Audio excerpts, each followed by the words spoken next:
In today's video, I'm going to teach you how to rotate just one page in Microsoft Word.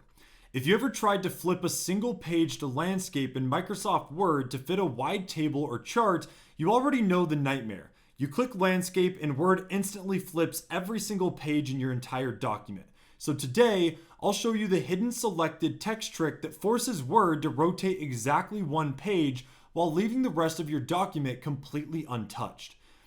So to make this trick work, let us just open up our document. I'm just choosing this random piece of Wikipedia about Norway. And now you need to decide which page or piece of text, in our case, you want to go ahead and switch in its view. So one way you can do that is to, for example, select everything, every single piece of text on one page, and then flip it, right? So that's what we will do.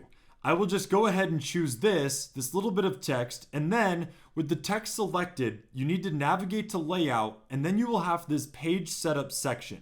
You don't touch anything here. You just need to press on this little button right here that's called page setup. Click on it, so then this little window will appear. And in this context window, as you could see, we have a very handy setting, and that is called apply to. And this is going to be our magic trick. As you could see by default, it's always set to the whole document. Now, if I, for example, go ahead and choose landscape for this particular window, not only this second page will be flipped, but also the first one. Just click on this drop-down menu and choose selected text. And now that I have my document already in portrait mode, I'll just choose landscape to show you guys that it works. Choose that and press OK. And as you can see, my second page is now in landscape, and my third and fourth are still on the vertical layouts. And that is it.